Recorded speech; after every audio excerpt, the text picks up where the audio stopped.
Hey everyone, and welcome to our live. We are all set and ready. It's been a while since we've actually done a live. It's been a very busy 5 weeks. I have the beautiful Miss Jennifer Deere here with me. You want to say hi to everyone, Jen? Hi everyone, welcome. Awesome. And it has been a crazy busy time for us because it was, I guess, November the 2nd when we first released our new digitizing software. And I know a lot of you made it for that live, and we had a lucky giveaway of a Tajima Sai, and we put out our inner circle for, I guess, our first phase of releasing the software, and it went quite well. We actually had 1,000 people sign up in just, I guess, over 6 days. So we were really ahead of schedule, and that is awesome. If you are part of the inner circle, please let us know in the comments. I really hope you're having a good time with it. Reason being is I'm a little bit tired. So if I look a little dark under the eyes right now, I actually shot one of my lessons and somebody replied in the comments that it looked like I was getting sick or tired or something. I guess I was having a bad day. But we did release our first 8, I guess, videos that show you how to use the software. So that was all ready to go. And then because we got fast tracked so quickly, we have actually shot 22 interactive lessons so far, and that is just lessons specifically on using the software and doing some fun stuff. I am just amazed at how creative you guys have been within the group. We have a special Facebook group for the Inner Circle, and they are showing us all their samples. And if you are having a good time and you're part of the Inner Circle, just please put it in the comments. Let us know that you are enjoying it and that we're doing a good job. We've done 2 webinars so far, and the 3rd webinar is going to be tomorrow, actually at 2 p.m. Eastern Standard. So it has been a busy few weeks, and we're not stopping. I think we have 5 more webinars scheduled before the end of the year. And I am going to be doing a whole bunch of... Wait, before the end of the year? Yes. Okay. Okay, yeah, you didn't know there was that many still coming? Well, it's December something. Yeah. Oh, no, okay, sorry, in January. Yeah, you're right. There's not 5 more. There is 2 more before the end. Can you say that again? Who's right? Okay. Jennifer Deere was right. And you know what? This shouldn't be a big surprise because you're usually always right. That's right. I'm the one who has to bask in the glory of being right on the very infrequent time that it happens. Do you remember the book incident? No, okay. Don't recall it at all. Okay. Anyways, so we have 2 more before the end of the year, and then 3 already scheduled for January. So it has been pretty busy. Now, we are going to do a demo in the software. And just so you guys know, the demo is actually geared to a lesson that I'm putting out on Thursday. There should be a lesson going up tomorrow. It's a different lesson. And then this is going to be kind of a lesson that I'll do fully for you guys, because there's really 3 parts to this. The way I've been doing it is I have been doing what I like to call a traditional digitizing lesson using a piece of raster artwork, like a JPEG or a PNG file, where I'm using the tools within the software to create the designs. And then because our software allows you to take a SVG file and a lot of vector file formats and automatically convert them to artwork, well, it does automatically convert, but then there's an extra step. But then you can actually just choose and assign stitch types to the objects that are already drawn. Now, in a perfect world, that would work perfectly. But there is some extra, I guess, steps that need to be done to almost prep your art, your vector art, so that it can actually be used within the tools of the software and to use the automation. And that's what I'm going to kind of show you within the first lesson. I have already taken the artwork, and here is the artwork, just so you can see it. It is Stitching My Heart Out. That's what we're going to be digitizing. We are going to be doing an SVG file, but I did already prep the SVG file so that it would work perfectly for embroidery, so that it's just going to be very quick for us to complete this design. If I were to do the timeline of how much time I spent, it was probably about 20-25 minutes on prepping the artwork in its SVG format and doing what I needed to do to make it work properly. And I am going to give you kind of a before and an after when I call up the software, so you can see exactly what I mean. And I'll give you a little demonstration of some of the things that need to be changed. Now, as you have questions, please put them in the comments. Jennifer's here. She will be happy to interrupt me midstream in my sentences. I will. Yep, so that's not an issue for her. It's not. Nope. So, and we do have Beth and I think Ken is there as well, answering questions on Facebook and YouTube. And thank you guys for your hard work.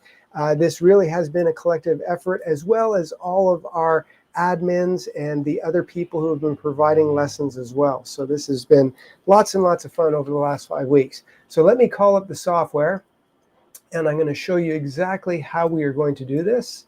And there's the software. I'll make myself a little bit smaller just so you can see what I'm doing on screen. And let me bring it up here. Now, I am using a pen while I'm digitizing, while I'm creating my designs. Here is the artwork that is already kind of broken apart. So what I mean by broken apart is you can see how I've underlapped and kind of sliced the objects so that it will transfer well when doing stitches. Because when you get a piece of artwork and you get it in an SVG file, it's probably going to look something like this. And when I take these objects and I grab one of them, I can take this and convert it to outlines very, very quickly. So I convert it to an outline, and then I have it here in the sequence. And you can see that it's selected, but it's selecting all of those objects. And then within the software, what I can do is I can go in and I can break them apart. And then it gives me all of my individual letters. So I can go in then and I can start playing with these letters. So if I take that letter right there, and let's just zoom into it a little bit so we can see it on screen. And if I want to start to kind of take that piece of artwork and I want to start to get it ready for embroidery, what I'll need to do is I'll need to take my slice tool, and I'll probably go from here to here and then right click, and I can see now that it is sliced it so it's in multiple pieces. And then I can take this piece here and I can slice it from this point down from there to there and right click on that. And then what I can do is I can grab this piece, which is its own slice, and I can take that and I can edit the path and I can move this so that it's going something like this. And now when I look at that object, I can see that that is pretty much ready to be digitized, to start applying my stitch types, because I have the overlap. That's the one thing about vector artwork. When you see it and you get it into a software program, the odds of that vector artwork actually having been kind of separated into objects correctly for specifically being digitized in embroidery is like far and few between. If you get a piece of artwork that has already been kind of broken apart and sliced and diced, and it is perfect for digitizing embroidery, go buy a lottery ticket, because the odds of it happening are about that few. So I do need to go into this design here, and I need to kind of take all of my pieces. I need to slice them and make them into multiple objects. The T would have 2 objects, the H would have 3, the N would have 1, 2, 3, 4, 5. So you kind of get what I mean as you start breaking these apart. And then I would take them after they're all broken apart, and I would start to put them in the order that I want them to be stitched. So there is a little bit of breaking it apart, putting it in outlines, kind of carving them so that they will stitch well, and then putting them in the proper sequence so that when I get to this point right here, and this is the piece of artwork that I have, and if I look at the sequence, everything is already set up so that it is perfectly going to run from this point to this point to that point to this point, and then I go to my next object and it's going to do all of these little pieces here. And actually that one I could put down in the bottom order. So this is what I would do. This one's first, and then this one's second. So this one that's right here, I'm actually going to take that one and I'm going to grab it and I'm going to put it all the way down in the order so that it's at the very end. And that way it's going to go from here to here. So that's the type of resequencing that I have to do so that I know that everything is going to stitch properly. Now, once my artwork is in place, and I'm not going to worry about zooming into my 6:1 scale or anything like that, I'm just going to zoom into the artwork and sort of show you what I'm doing. I'm going to keep the automatic, tie in and out on for this. I can take it off at any point that I want. And if I'm getting into multiple objects, because I do have the ability to do tie-ins, tie-outs, and trims between objects. And I really like that the software gives me control of that, because I've seen so many times when digitizing designs in most other programs, when you have objects that are closer together, a lot of times your machine will stitch and it doesn't actually activate the trimmers between the objects, and you're sitting there afterwards having to pick out threads, one at a time. So that's sort of something that I wanted to have built in. I love having the automation of a program, but I also like to teach, and I like to have the tools implemented so that I can go to that theory-based education and have control of putting commands into my files when I want them to be there. So that's the whole idea. So as I grab this object, and it's already kind of pathed together, if I go here, I'm grabbing that one object, and if I go, right now I have my tie-in on, I have it so that it is going to give me my auto select afterwards. Then all I have to do is click on that object, and I can just put in my points for doing that. All I need to do is do the inclinations. I can have my start and stop wherever I want on the design, and then I'm going to hit enter, and it generates the object. Now I want to make sure that there's a trim between these two. I don't want a line going across. So all I have to do is hit that trim button, and then I can select my next object and do the next little piece. And that was not, I did not want that. That was actually a steel, a fixed width steel. You can always back up, and there it did that as an auto. So we do have auto features as well. And sometimes they work really well with a single object. Sometimes they even work well with two objects, but I'm going to do this one manually. Let's put a start point. Actually, you know what? I'm going to do this. I'm going to go here. And this is the other thing I love about the program. I can have a start and stop there. There I can see that stitch. That is that stitch that I don't want to see. Very easy to fix that. Let's just hit that trim command, and it is gone. Then I go to the next object, and I'm going to put in a inclination point. Start and stop is fine, and there is that object done. So that's giving me all of my pieces, and then I can go to my next object, which is up here, and all I have to do is grab these in the sequence that I sequence them. I can either grab them here one at a time, or I can just come in and say I want to convert to a satin, put a couple inclinations in, hit the start and stop point wherever I want on it, and boom, that one's done. I'm going to make sure I go in here and hit a trim, so when I hit the next object, I can just continue on the path and very, very quickly grab starts and stops of all these objects and make sure I trim between them before I get to the next one. And I can, create all of these pieces. Put a couple little inclination points there, and there's a start and a stop point. And let's just actually go over here. I'm going to go over and grab that path, and let's just grab that one and change that a little bit, so hopefully I get a bit of a more of a rounded corner on there. And it's not doing what I want it to, but let's grab that one and see if I can edit that path and make it a little bit more vibrant on the outside. So there we go. So I can then grab that. I want to make sure that on this one I put the trim command in. So I'm going to hit that trim command, make sure it's selected first, and then I'll put that trim in, do the next piece, and then I can just continue on and do all of these little pieces, starts and stops on them, hit that trim command, go to the next one, and we'll just continue to put these pieces in. Again, start and stop, and I didn't like the way that one entered it, so I'm going to go back, and let's go back right here, and let's do that one more time, and start and stop. And I'm putting the start and stop in a little bit. I find it works better when you don't have them right at the end. That's why I have the ability to go in and to change those as I move forward. Now keep in mind as well, the software is now working on recipes, so it's automatically putting in the underlay. It's automatically putting in the density for all of these objects. I don't have to worry about that. It's also doing the pull compensation as well. So it's giving me the pull comp and everything in there.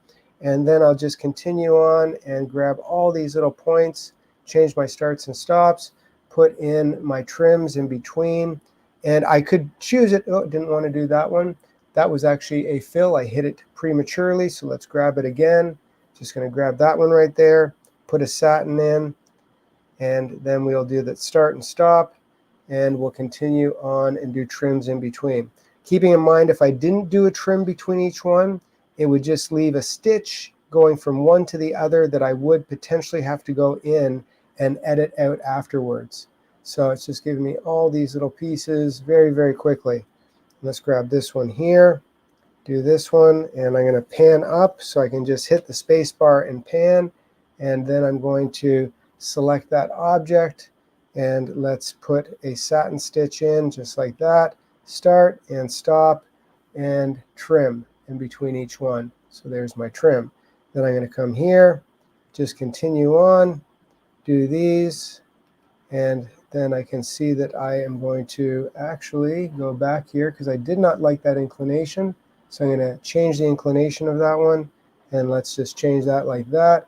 So anything that you kind of see, now keep in mind, I'm probably getting a little bit too picky because in reality, I think I'm zoomed into like, 1200%.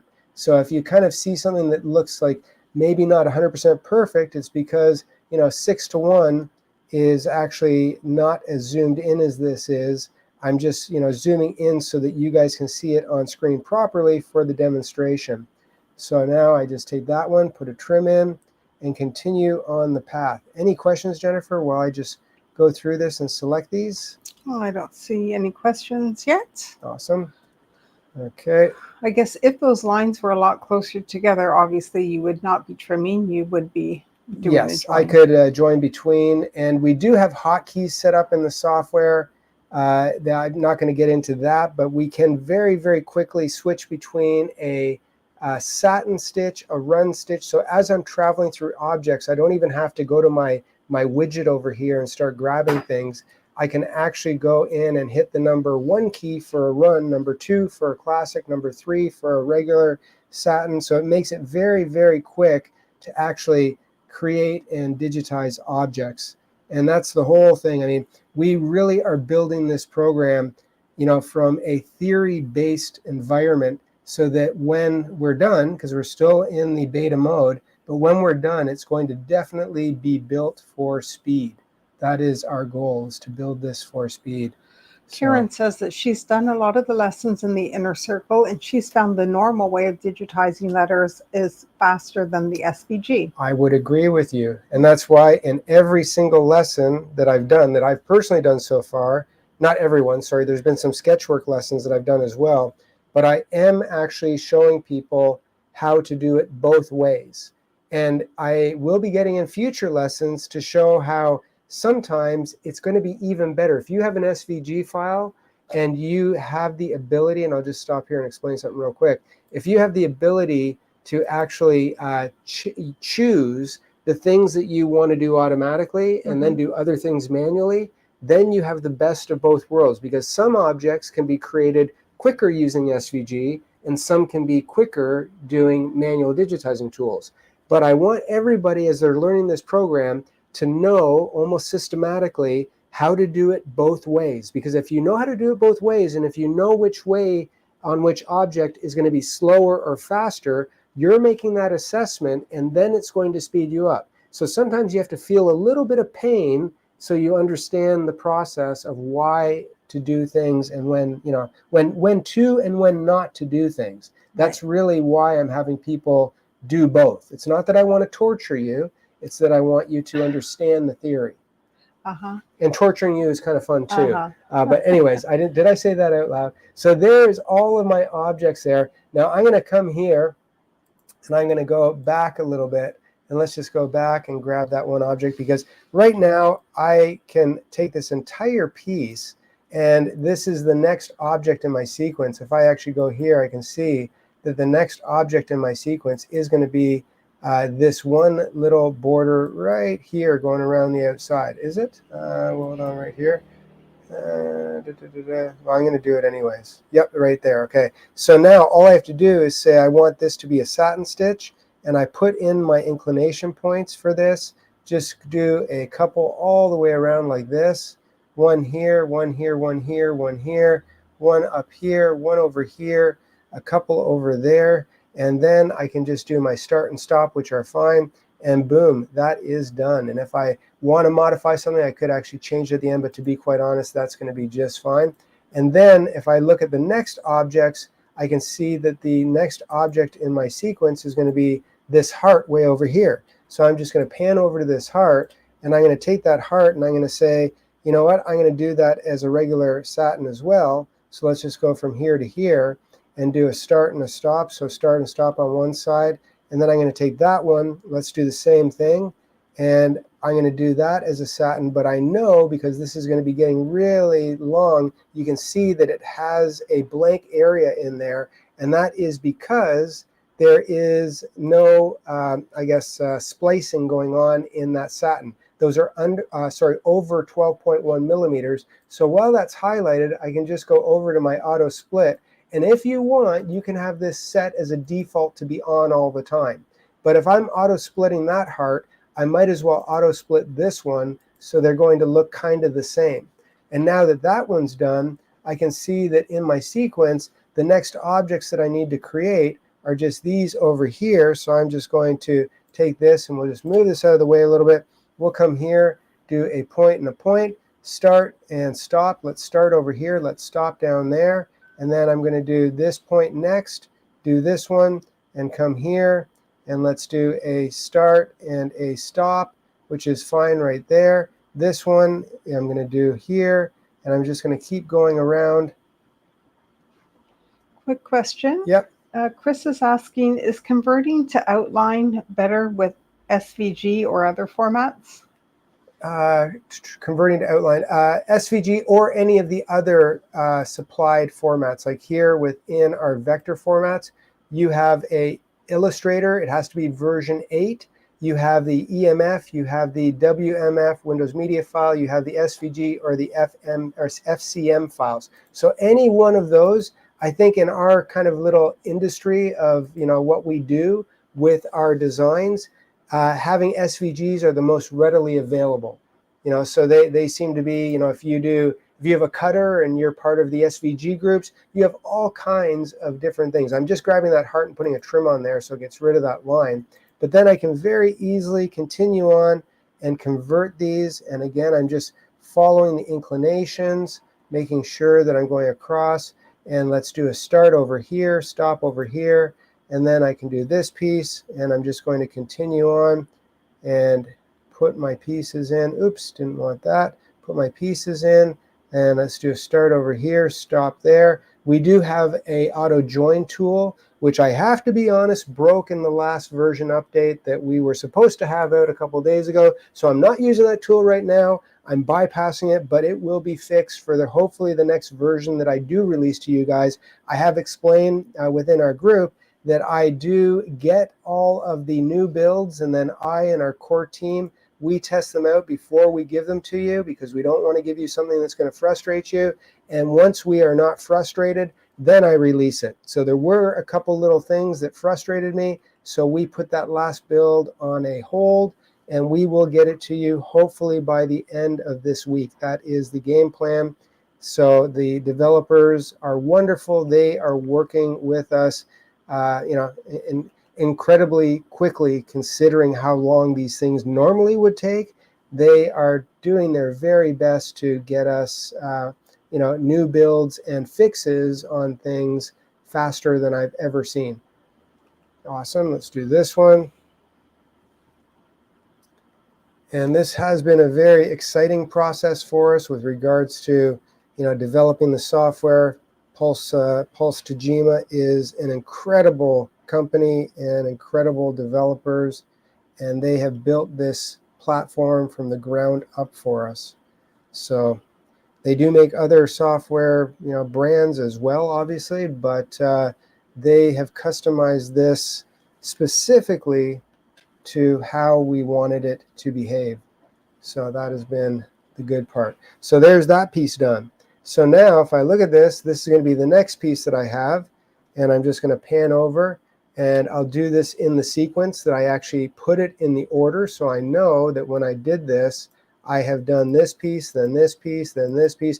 I have done it so that everything flows together the way I want it to. So just put in some inclination points and hit enter, and I want to do a start and a stop. I want to end there, do this one. Oops, I didn't want to move that. I'm going to do this one, come over here, put in my inclination points, and then a start and a stop.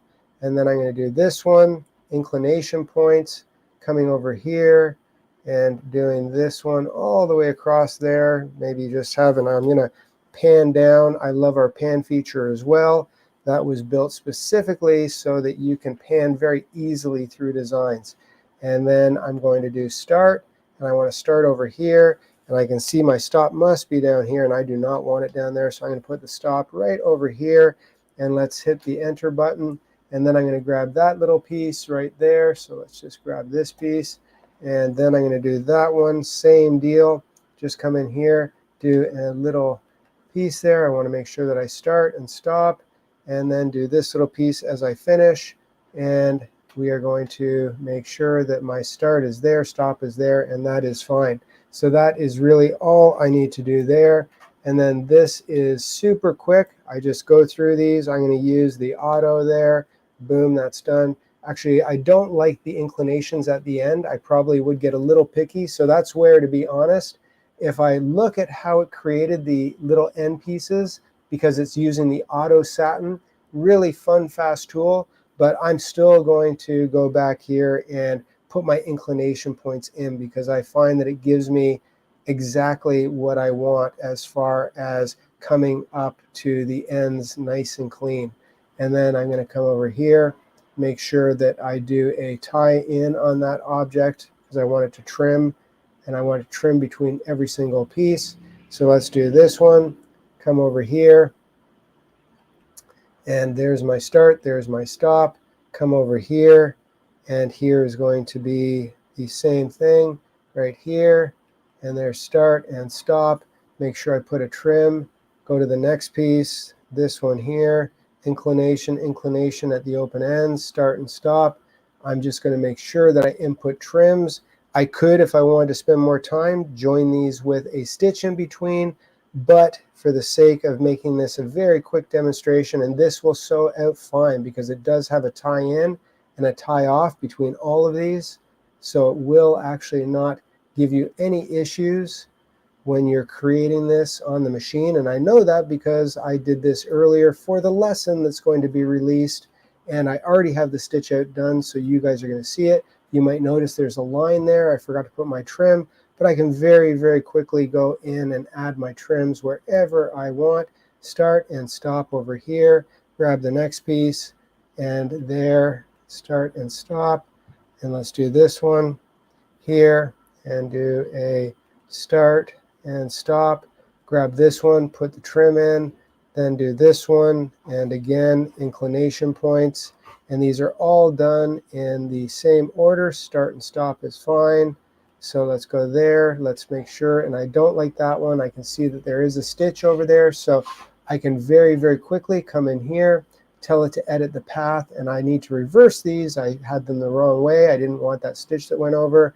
And then I'm going to come over here and do this piece. This one's going to be first, and then I want to make sure I start and stop to there.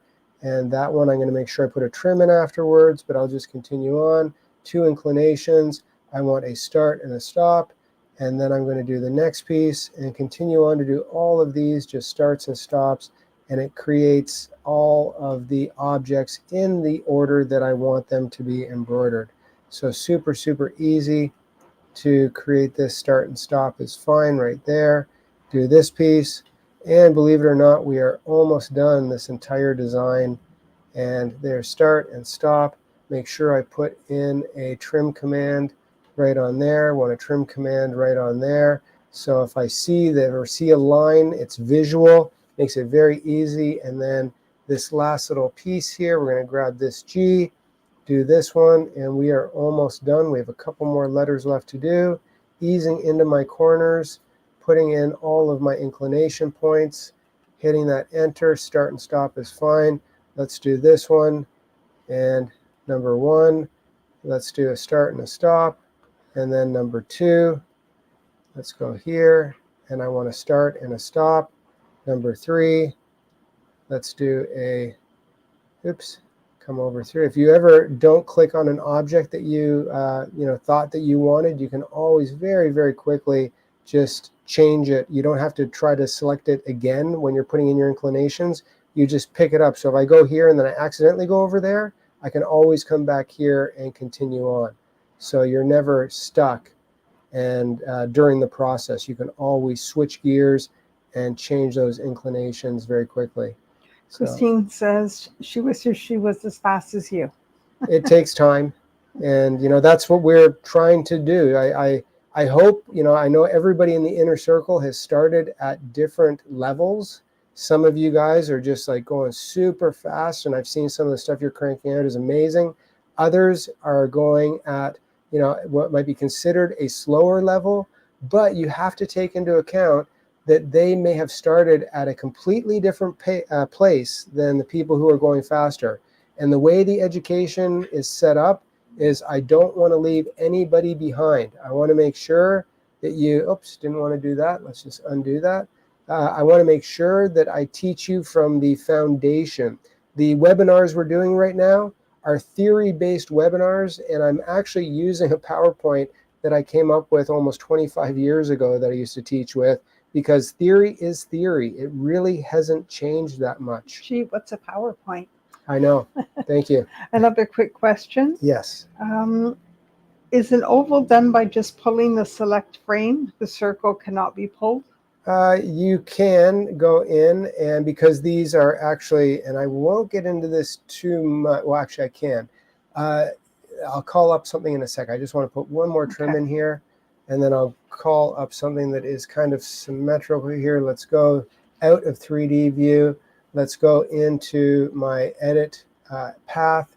And when I look at these objects, the way these objects work is they work in a way that when I go in and I look at this, I can have a smooth, a cusp, a symmetrical, or a straight, which means that depending on what you choose, you can actually control the handles of things and change shapes based on how you identify the nodes. So this program, when you get into, and we really haven't done any lessons specifically on nodes yet, because I wanted to make sure we got there in the proper timing, but, and let's just generate that if we can. Let's go back to here, and I got to generate that one again. Let's make sure, actually I'll just do an auto generate, there we go. So I do think that if you create a circle, back to the original question, what you can do is you can take those circles, take the 4 nodes that are in a circle, and because you can change the style of the nodes with the handles, you can make it into an oval by pulling it down or apart or change the shape however you want. So it is kind of cool because it is in reality a art program that gives you right down to true Bezier type of inputs, and you can change all those nodes and inputs as well. So there is our design, and it is essentially done, and it will stitch out very, very well. And the proof is always in the stitching. So we're gonna stitching my heart out. I did this earlier. Actually, I did it earlier today for the lesson that's going to be released in a couple of days. And I will get rid of my screen here, and I'll call up my camera just so you guys can see how it turned out. And here is the design right here. Okay, so you see the design there. I'll bring it under the bigger camera, but it actually looks perfect. There, I mean, if you go in, if you zoom in enough on any design on any software, you will always see little, what I would consider imperfections. That's why I teach that digitizing at a set scale, because it gets to a point of overkill. If you are one of those neat, tidy, anal retentive people that likes everything to be perfect, you can do that in your software. You can make every node so it's perfect. But I got to be honest, if you're zoomed into 12 or 15 or 1800% into a design, moving that node a fraction of a millimeter on your screen when it actually shows out is going to make absolutely no difference. So let's just take this and go over to the other one. And there is the actual design right there. Jerry's asking, is this software different than the one you launched a few months ago? We just actually, we launched the Design Doodler program first, and that did come out more than a few months ago. that actually was released a couple of years ago, I believe now. And that is a software program that is not a digitizer. It is a more or less an artistic tool for creating designs using the sketch type of tools within it. It does do things very simply, but I wouldn't trust it to do corporate logos because it is a kind of a doodler. It's something that you sketch with. This program was released as a beta version to the Inner Circle, I guess almost 5 weeks ago, right? So it's only been 5 weeks since we've released the Digitizer. Yeah. So anyway, so there's the design, and that's using SVG. When the people in the Inner Circle, when you guys get your lesson, I'm actually have this one broken into 3 lessons. Normally I've done 2, but now I'm breaking it into 3 lessons. I'm giving you 1 lesson on doing a raster image, which will be a PNG file where you're going to manually digitize everything using the tools and creating your objects. The other one is going to be using the SVG file, where I'm going to spend time to show you how to break all of your branches apart properly and how to organize them in a sequence so that when you go and do what I just did on screen, you're not getting confused. It's almost like you've come up with your game plan, you've organized everything exactly the way you want it, and when you start choosing your items, you know they're going to sew in the order that you would like to see a design sewing in. So part of my biggest goal is getting people to think like digitizers, right? That's the theory, that's the training. And any software is only as good as the education, and that's where we really, really want to give you education for how to use the program, how to do lots of fun stuff in it and all the tools, but we want to teach you the theory so that you become proficient and good at what you do. Right? Take out the frustration. Yeah, yes. Take out the frustration. We have a few people asking, how do they get to test drive or the trial, etc.? Okay. Well, right now, and this is where we kind of did this on purpose, guys. We released a Inner Circle version, and we opened it up only to 1,000 people for this 3-month period. And we did that on purpose because we are working on builds, we're getting rid of bugs, we're adding features, we're working on the digitizing module now, then the lettering module, then some of the editing functions. And our goal is in spring of 2025, we're going to have a program that we officially launch to the public, and it will be past the 1,000 users. I did not want to release this software to everybody right at the beginning while we were still kind of fixing everything and getting it to work the way we wanted, because that would potentially be a nightmare. So I do want to thank all of you who are part of the Inner Circle, because you guys have been incredible and instrumental in helping us to develop this much quicker than just I could do on my own or with our core group, because you guys are finding things or helping us find things that need to be corrected, and a lot of great comments and a lot of wish lists that we will be, great suggestions that we do plan over time to build into the program. This is a long game for myself and my family. I have this opportunity now. We're working with, in my opinion, the world leader in software development in the embroidery industry, and they are really kind of helping us build a program that we are going to be working with and developing for years to come. So this is a long game. I have a few good years left in me, and I plan on using them wisely, and hopefully my legacy will be partly giving you guys a program that is easy to use, friendly, and does amazing things. So that's our goal. If you do want to become part of the process right now, what I would ask that you do is go to our website, and under software, there is a page there where you can actually register to be notified when the software releases. There will be a demo version at that time. You will be kind of first in line access. We are going to have some incredible bonuses and incredible pricing when we do launch it. So, I'd ask you to please hold tight for a little while we get this done properly. And then when we do launch this software, it will be awesome. There is a lot of information on this page, but there is a button where you can join the wait list for free right now. Yep. There's no commitment to buy. You just are signing up, and then the second that we release it, we will notify you, and you can make an educated decision at that time. Yeah. So the link has been posted as well.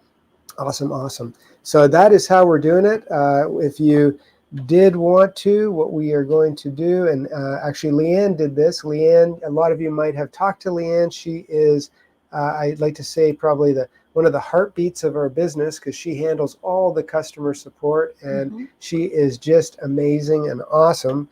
And she did this very quickly and gave me this slide.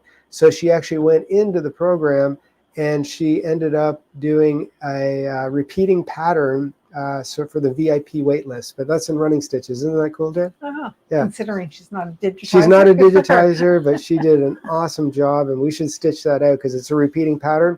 The other thing I do want to mention with repeating patterns like this, this software is already set up so that you can output to long arm quilting formats. So for most of the popular brands of long arm quilting machines out there, you can actually output to your long arm quilter, and it will do this type of thing automatically on that machine. So that's pretty cool. Yes, Jennifer. Another request for Mac. Any words you'd like We've had that question over and over and over again, and it is on the wish list, and it is a possibility in the future. That's all I can say at this point. We have to get past our beta versions. We have to get the Windows part done, but we do have plans, and the developer is, told us from day one that we will work on making this a platform for Mac in the future, but it's not going to happen quickly or overnight. And yes, if you do get the PC version and the Mac version becomes available, there will not be a charge for you to get the Mac version if you're a Mac user. So that's sort of where we stand right now. But I don't have any ETA on that. It's something that we got to get to after this is done. Yeah, everything's so new. It's coming. Yeah, and just so you know, I mean, Pulse Tajima has been around for over three decades. I've known the owners of Pulse, and when they built our platform, it was done on a totally new foundation.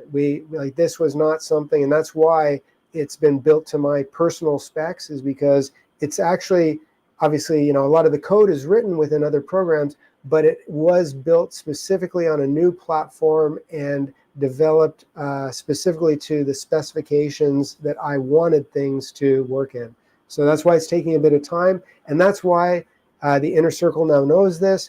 A version comes out, and I might say, oh, we have a new version. Hopefully you'll see it Friday. Friday passes, you didn't see it, which just happened. It's because I found two what I like to call showstoppers, and we had to fix those little items before I release. I do not want to release something to you guys unless we know you're going to have success with it. So we are trying to be responsible with this as well. So here's what's new, though, because everybody loves, free stuff. We know that. But I do want to show you some of the new design releases that we have. Besides the 8 educational videos, the 22 interactive videos we've done, and the 2 webinars, we still are creating designs every single week, and we still are creating content on our YouTube channel and our social channels every single week as well. So here's the last couple releases, and this one was extremely popular because it's just a popular process. But last week we did our Christmas side seam bows. And these are a really cute little process because you can put them on a sweatshirt and you literally cut out some of the material on the sides. And we released an angel, a candy cane, a gingerbread, and a penguin last week. So those are on our site. We also did our anime tunes, and everybody went crazy over these. They love these little anime tunes, and I think they are kind of cute and fun. So those were released this week, and you guys are right now getting a sneak peek because these don't officially come out till tomorrow. So these will be available tomorrow. We have the Christmas side seam bows too, where we have, and this is all we're going to do before Christmas. So we've had 3 releases of this, but we have a snowman, we have the bells, we have Mrs. Claus, and we have a Christmas tree. So those will be available tomorrow. And then, of course, I can't believe this year is almost over. Jennifer, can you believe it? I believe it. Okay. It's been a rough year. It's been a A great crazy year, but a rough If year. you've seen our lives, I've explained a couple times that, it's been all about change. That was Jennifer's word of the year. And she got very ill in March and survived. Thank you, Jennifer. I appreciate you surviving. And we've just had all kinds of just family things, deaths in the family and all that. So it's been a real year of change, but it's been a real year of blessings as well. Absolutely. So, and I'm going to ask that you choose a different word next year. I'm going to suggest Jennifer chooses peace. How about that one, Jen? I'll tell you next year. Okay, yeah. So we all get to choose a word in our family. We sit around, and if we're not there together, we do it remotely. But every person gets to choose a word. And Jennifer's word was change. She's not allowed to use that word anymore. So anyways, this is a New Year's inspirational series that's out. So if you would like to win, who wants to win? Type in the word peace, okay? Not change. If you put in change, you're disqualified. But type in the word peace, and we will announce a winner in a couple of minutes on YouTube and Facebook, one winner from each. And you can get your choice of any one of these 4 packs. So you can get the Seam Bows 2, the Anime Tunes, the Seam Bows 3, or the New Year's Inspirational. It'll be your choice. And if you do win, all you have to do is email us at contact@embroiderylegacy.com. We will have your name marked down so Leanne can verify. Tell us which pack you'd like, and they will we'll have it sent out to you. And I can tell I've been doing a lot of videos because I've only been talking for an hour, and my voice is starting to break up already. You're cracking. Yeah, my voice is cracking, guys. So, but I will keep pumping out these videos. And just so you know as well, when we do make the big launch and we do, this program and it's available to everybody, you will have a ton of content to start with right away. Because at first I was kind of thinking that all of our content that we're doing for the Inner Circle, we might just do for the Inner Circle. But I think the content has been so good, I'm going to, keep it in the classes of all the Inner Circle people and all the people who do get the software. That will be a great starting point from them as well, because they get to see this from the beginning and evolve with it the same way the Inner Circle did. So, so Jennifer, do we have some winners? We do. Awesome. The YouTube winner name that I was passed is Carol DeLong. So congratulations, Carol. Awesome. Congratulations. And the Facebook winner I have that was passed along is Julie Neff Simpkins. So congratulations, Julie. And again, ladies, if you can email to contact@embroiderylegacy.com and let Leanne know which of those design packs you would like. Awesome, awesome. And just a little call out as well. Please follow us on social media. We do have Instagram, we have Pinterest, we have Facebook, our regular page. We have 3 groups running. We have our YouTube channel. And if you haven't already, please subscribe to that. We are trying really, really hard to hit 100,000 subscribers. And we're not too far off. We're almost at 92,000, which is amazing. So we appreciate everybody. We appreciate it whether you subscribed or not. But if you do want to subscribe and hit that bell to be notified every time we release a new video, that would be awesome. And we are still releasing content. Ken is releasing lots of great content. Beth is releasing content. And I am focusing right now on doing the lessons. So I apologize that I haven't had much out there, but we'll get back onto that once we do the launch. Good. Awesome. Question, how many Yes. fonts were pre-installed in the beta? Do you recall? There were in the beta version 200 pre-installed fonts. 200. Okay. Yes, 200 pre-installed fonts. And just so you guys know, because I kind of, with the company that we were a reseller with before, I kind of went overboard and started creating native file fonts for that program, which we still have on our site, and you can download them even as part of your subscription. But we have almost 1,000. I think it was like 820 something fonts that I created for that software. And they were software specific for that program. We have 200 fonts that have been released with the software. So you'll automatically get 200, which is more than any other program that I think that I know of. We have a ton of fonts there. But wait, there's more. We did release with the version for the inner circle. There were bonus fonts that we're going to be giving. So those will be available.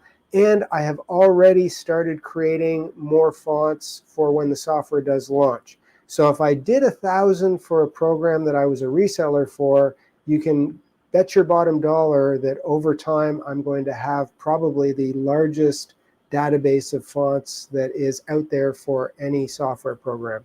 So we're getting those done, and they'll be available as well. Awesome. Let's see. Yes, the design pack of the designs come in a pack on the website or individually, Steve. Both. Yes. Yep. And yeah, you can buy designs individually, or if you are a member of our subscription model, you get designs for really pennies on the dollar, because you can download whatever you want when you want. Instead of $3.95, it works out to, depending on which subscription you got, 35 cents. In a nutshell, because I know this would probably take a lot of time, would you be able to give the difference between the Digitizer, the EL Digitizer, and Design Doodler? Kevin's saying maybe you could do a video discussing what the difference would be. Yes, that would be really good. Maybe I will do a video, but I will probably, and it was my plans to do that video, because the Design Doodler has a limited amount of tools, does not have lettering. It's not really a program that'll bring in and potentially edit outside file formats. It was not developed to compete with a lettering, editing, or software digitizing program. So it's very specific. The one other thing that it does that even our Digitizer does not do is it does have an accompanying free app for an iPad, which it means if you have your Magic Pencil and you have your iPad, you can actually doodle on your iPad, which is a bit of a smaller screen, but it saves a file format that you bring into the PC software, and then you can edit the design. And both the Design Doodler and the free app do integrate with the digitizing program that we now are having available. So they are kind of going to all work together, but there are some subtle differences. When we get to the point that the software is ready to launch, we will do comparison videos and have feature lists and all that good stuff. We haven't released anything to date because the software just simply has not been completed yet. So there is no manual that is with the software right now. The videos I'm doing and have done are the manual for learning the tools. And the reason, again, is because the program isn't 100% completed. We are going to have the copyright people do the manual, or the copy people will do the manual once the software is actually done and ready to be marketed. Does that make sense? Yep. Okay. And I guess we are like a couple minutes away. Any other questions, or are we good to go, Jennifer, dear? I think we're good to, will there be small fonts? Yes, there will. There will for be embroidery on baseballs. Well, baseballs, I mean, we do have recipes. So the recipes that we are doing, and that has just been added. Actually, in the next build, I've been fine-tuning those as well, fine-tuning cord gapping, fine-tuning a lot of little things within the program so that it gives, stitch results. So if you do get the software and you end up watching the lesson I just did as a webinar on theory, I went in to explain the most simple stitch out there, a running stitch, but I explained the difference between, inputting manually with a left click to a right click, and then a feature called cord gapping, and how you can, get things to detail. But I also said that all the rules with embroidery change based on what medium it's going on. So if you want to embroider on baseball, which would be classified potentially as leather, you need to have different stitch lengths, different densities, and different pull comps compared to cotton or denim or lycra or PK knit, and all of those recipes will be in the program. And I did mention this in the inner circle, but we even have a couple of new tricks up our sleeves where you can combine recipes in certain things. So anyways, all good. I better stop before I get myself in trouble. JC is asking, I want to ask a question, will this be accessible for people that are blind, or how would this be more accessible for people that are blind? That are sight impaired? I mean, that's a very, very difficult question, because embroidery in itself is a physical touch medium, and then we did do some fonts with Braille actually, so that you could. But obviously, to use the software, it is a visual medium, and if you have some sight issues, that could be problematic with using any program. I think that would be a great question to post on one of our Facebook groups to see what other people's opinions and suggestions. Yeah, and I've often thought about that, and I'll go we have 2 minutes left or a few minutes left, but I've thought about that. I don't know if you guys have ever thought about that I've been so blessed in my life. I have the gift of sight and hearing and everything. And be quiet about the hearing, Jennifer. She says I'm losing my hearing, but I don't think I am. And I've had it tested, right? Anyways, but I often wondered what would happen if I lost my sight, like if my sight really started to go. And then I thought about it, and I thought back to when I did this design here, I did it literally 1 stitch at a time. And if I really I wouldn't be fast, but I know that even if my vision really started to get poor, I could zoom in on a screen and I could manually do a running stitch to create something. So, I guess you have to look on the bright side, so to speak, and figure out, you might have some limitations, but I wouldn't let those limitations stop you, if possible, from achieving your goals, right? Right. So, awesome. All right. I think that's it for questions. Awesome. Well, thank you very much, guys. I'm sorry that there hasn't been more lives recently. We'll try to hopefully fit in another one before, I don't know if we will or not, before the end of the year. But we appreciate you tuning in. And yeah, that's it. If we don't talk to you, have a very, very Merry Christmas and a happy Happy New Year. No? Okay. Sorry. Okay. Thanks, guys. Take care. Bye-bye. Bye.